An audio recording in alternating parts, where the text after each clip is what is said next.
to today's video. Just want to say thank you for all of you that have subscribed and shown support on my channel. It means a lot to me, and I wish I had better equipment to film. I'm just using my phone, and I had a little microphone, but it's been misplaced, so I hope that you can hear me okay. Yeah, and we're still settling into the States, all the way from New Zealand, and it's been a really tough adjustment.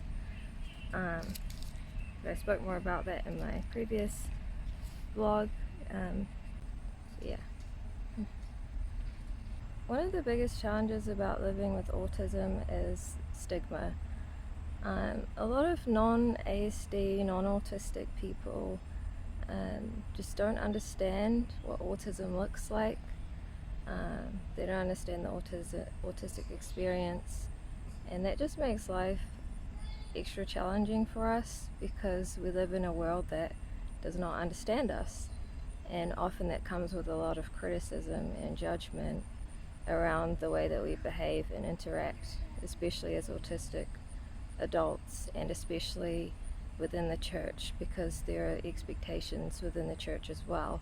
When we fail to meet other people's expectations of how we should behave or how they think we should behave, it just comes with a lot of feelings of rejection and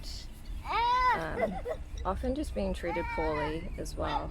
And the second challenge of living with autism, which sort of ties in with the first one, is being misunderstood.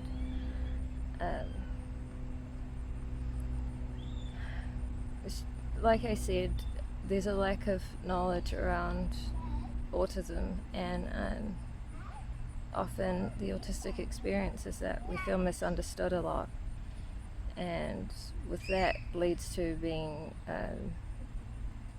judged and mischaracterized, which I've experienced a lot. And I think this is one of the bigger ones for me personally, is that I have experienced being misunderstood far too often,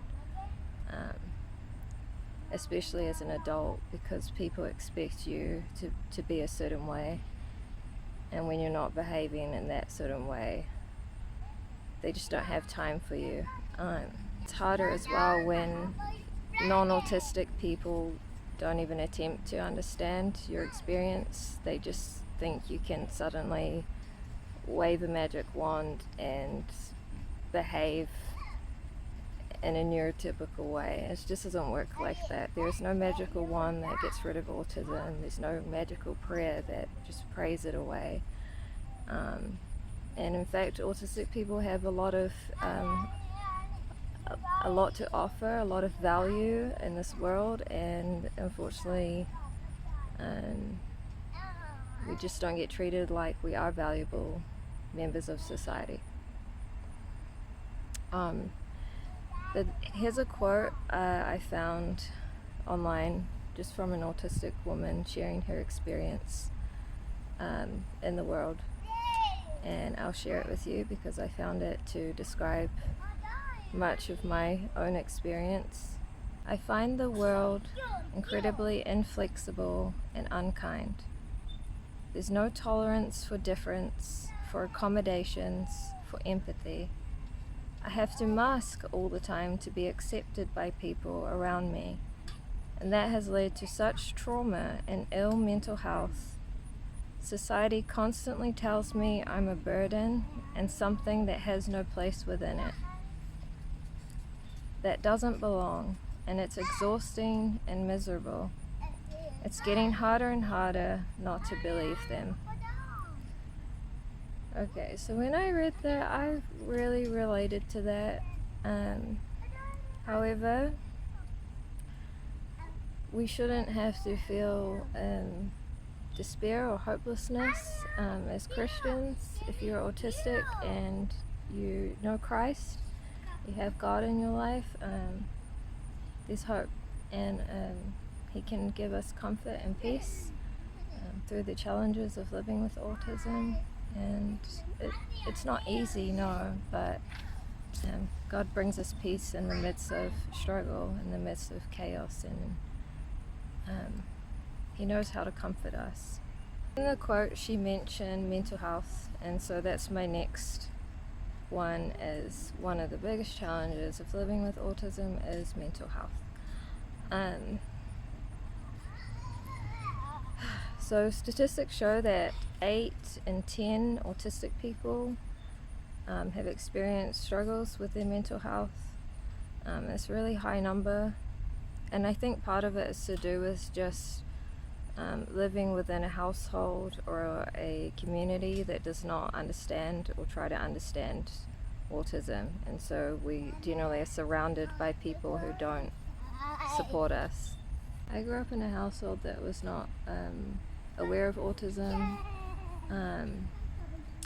or even sensitive towards disabled people. I have quite an ableist family, and so I was put down and pressured a lot during my childhood, and I have lived through some trauma, which I'll probably talk about in another video, because it's a heavy conversation. But yeah, I used to deal with a lot of frustration, a lot of anger, that really stemmed from a lack of love in the home and a lack of support. It wasn't just an angry person, you know, for no reason. It's just that my family couldn't understand my needs, and they didn't accommodate my needs or try to. And I still love my family, but I do wish that my experience growing up was different, and that yeah, I had more support. Because I've really struggled through my adult years, and I am still struggling to, you know, keep myself afloat sometimes, which is why Christ is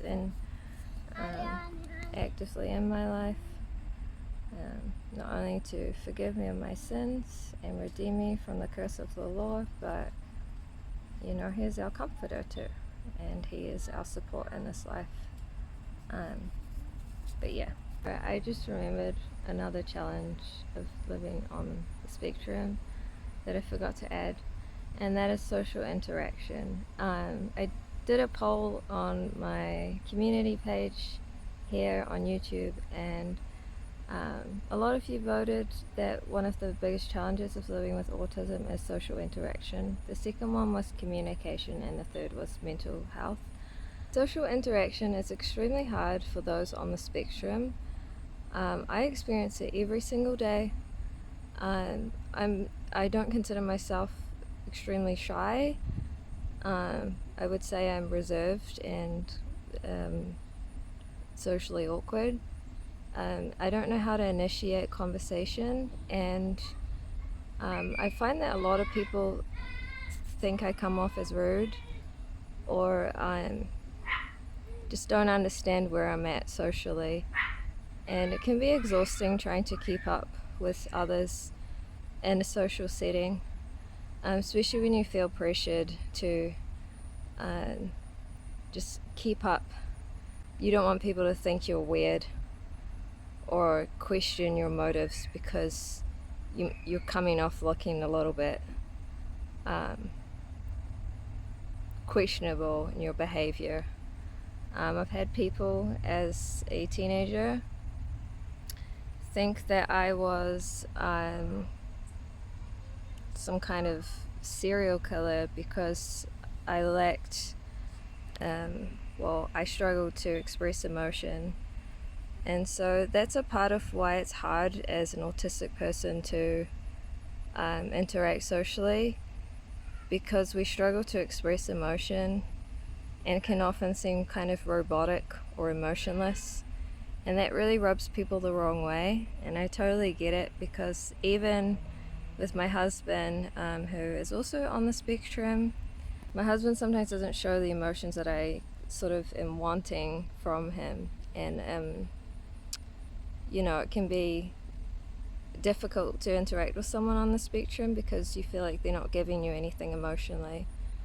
It's actually not true, it's just that we express emotions in a different way, and usually it's because expressing emotions as an autistic person is really, really challenging. It's really overwhelming. I find that emotions overwhelm me a lot, so I struggle to express them the way that I want to. Social interaction largely involves emotions, and so it's really hard. One thing I wish that non-autistic people understood is that, we're doing our best. We're not trying to be rude, not trying to provoke anyone or upset people. We're just doing our best, and we'd just love more patience and grace. If you're going through mental health struggles or you resonate with any of that, please leave a comment and just, reach out. You don't have to be alone in your struggle with living with autism, and it's a blessing at times, and I know sometimes it doesn't feel like a blessing, but God can really work in us to bring us to a place of peace and joy. And we go through seasons, and it's okay. Just remember that loneliness or feelings of anger or any bad feelings, it's just a season, and there's a reason behind the season that God will teach us and build our character, because everything God does in our lives ultimately is to conform us to the image of Christ. And I know it's not easy, but I hope this video encouraged you, and have a wonderful day.